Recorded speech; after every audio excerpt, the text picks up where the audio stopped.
Hello everyone, here we have an article of Insider Gaming Network about Star Citizen. 12 years and $700 million later, what's going on with Star Citizen's development? As always, take this article with a grain of salt, but it pretty much confirms what I and many other people know. From broken promises to cut features, backers have learned to either abandon ship or strap themselves in for the ride with no final destination in sight. Frustrations are at an all-time high, and for many of those working on the game, it's a mutual feeling. This is a very important point. It's not just that backers are frustrated with the slow progress, and game actually gotten worse in 2024 with no fun master modes and terrible hard-to-use Iron Man UI. It's also that employees want to deliver a fantastic game, but they are getting hindered by someone. I guess this will be mentioned later. On October 1st, Cloud Imperium Games developers' inboxes were hit by a new mandate from Global Head of Production Aaron Roberts. Those working on CitizenCon deliverables must work every day, including weekends, until October 19th. The mandate forced employees to work 19 straight days for a minimum of 8 hours per day up until CitizenCon, with time off in lieu being offered for the Saturday and Sunday hours worked, as well as breakfast goods and lunch being offered. How desperate must be your situation if you are forcing your employees to work 2 extra weekends, 4 extra days just before CitizenCon, and this after 12 years. Some workers think that CIG has already passed the point of no return, with its future heading in an unavoidable crash course due to its mismanagement and overspending. Over the past couple of weeks, I've spoken to over a dozen past and current employees on CIG's current situation, which gives a brief insight into the company's internal workings and possible future. For more than $730 million and year 13, CIG has very little to show for. Earlier this year, CIG quietly laid off an estimated 100 to 150 staff members at its Austin and LA offices. The company had hoped the move would go under the radar because affected employees were told to sign non-disclosure agreements, which prevented them from announcing their departure on social media. Former employees said those who refused to sign were told they would not get any form of severance. How I understand this was pretty much get to Manchester or get out. And the reason why we hear so little about this must be this NDA. Well, one fine day this NDA will be lifted. Current staff members also felt the financial burden, with wage increases being frozen and the prospect of career progression seemingly being halted, all as the cost of living continues to rise. Some employees tell me they are now struggling to make ends meet, leading some to contemplate leaving the company and questioning their future in the industry entirely. CIG should have kept people like John Pritchett who really know what they are doing, and this means that pretty much the good people, the people who are experienced, will go and look for another job. It also does not help that CIG is paying below industry standard, so mostly young and inexperienced people are applying for a job. Of course, it's fine to give young people a chance, but if the majority of your workforce consists of young, inexperienced people, that's not good. But at least we have baristas serving us coffee here, one employee joked, referencing the over-the-top coffee bar that takes up a large portion of the 9th floor of its new Manchester building. According to sources who believe backers' money could be spent much more efficiently, the coffee bar is just one example of CIG's unnecessary spending habits. Spending tens of thousands of pounds on custom furniture and oversized props isn't unusual, sources say, with management justifying its spending habits because it's pushing the boundaries of game development. Its Manchester office, which is still under construction on one floor, consists of custom wall paneling, doors, and even desks to make employees feel like they are living in the Star Citizen universe. One employee described the office as almost like a space version of Willy Wonka's factory that caters to taste over functionality. Yeah, this here is not something out of the game, out of no garbage. This is for real.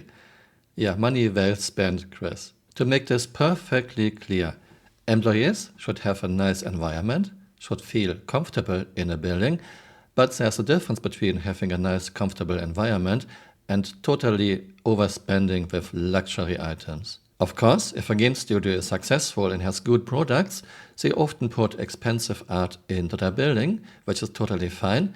But Chris, you have not earned the right yet to put expensive art into your Manchester building. Chris, you have delivered very little for year 13 and more than $730 million. Basically a buggy tech demo with missing basics, missing basic mechanics, almost no physics, one star system. You haven't even finished the flight model in ship combat in year 13. Chris, you have no right to waste our backers' money like that. Pushing the boundaries of game development is often a phrase used by management, said sources, who use it repeatedly to explain CIG's unorthodox game development processes. This includes rationalizing almost all processes of the development pipeline, including creative to its teaching processes on how to work on CIG's Star Engine, a heavily modified version of CryEngine that has been the cause of years of delays and pushbacks. Staff describes the engine as Frankenstein, a mishmash of parts that is difficult to work with at the best of times, never mind when features are added, changed, or removed daily.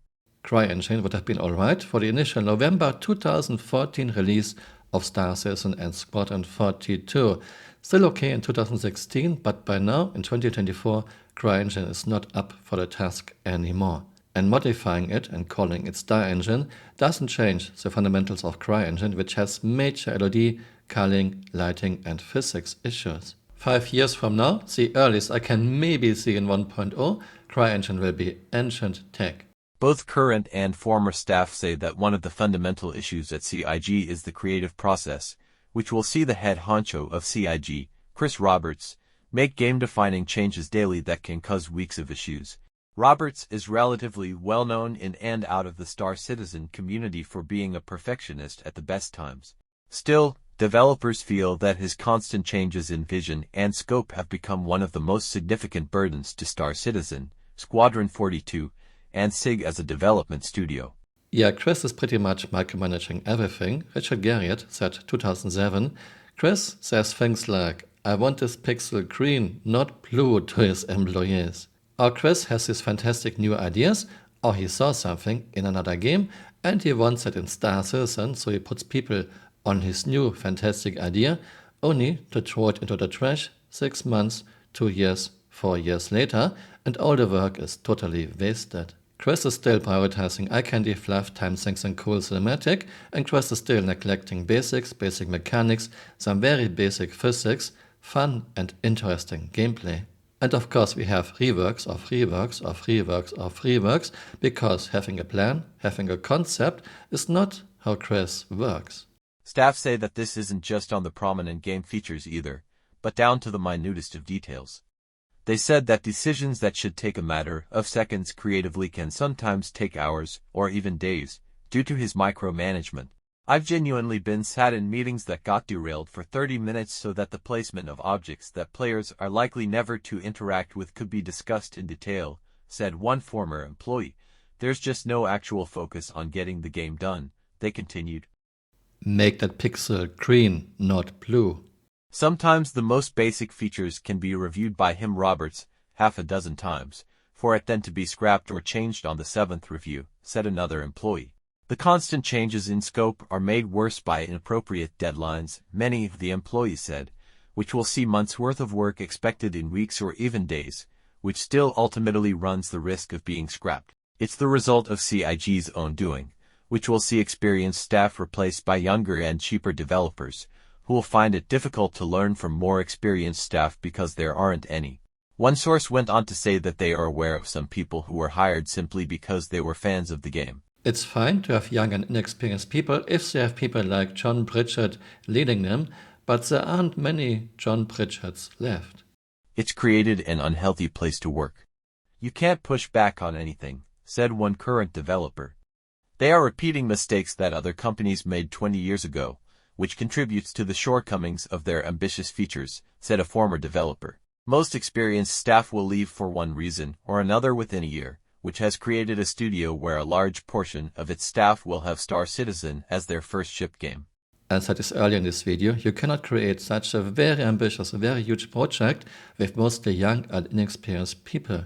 People like John Pritchard were very important for the project. His 3.1.4 QuevLev was fantastic, but CIG removed him. Earlier this year, Microsoft was given a brief presentation for Squadron 42, CIG's spin-off campaign of Star Citizen that consists of around 20 different chapters levels of various lengths. It's understood that the plan for Squadron 42 is to get it out of the door as soon as possible, with directors of the company hoping the influx in cash will sustain Star Citizen's development and help to push Squadron 42 as a multi-game series, which will see the game's story span over several different episodes. Why did CIG talk to Microsoft? Because of a possible release to Xbox to console. This possible console port is most likely the reason why we have this unfun master mods, this murky green universe to reduce draw distance, and why we have things like Fisher-Price, HUD and MFDs. I still love the idea of Star Citizen, I still want it to become a fantastic game and a huge success, but I have no confidence in Chris anymore. Chris still has wrong priorities, Chris still has very little to show for year 13 and more than $730 million. If Chris doesn't hire someone who can manage such a very huge and very ambitious project, this might go down. Thanks for watching and see you next time. Bye. Auf Wiedersehen.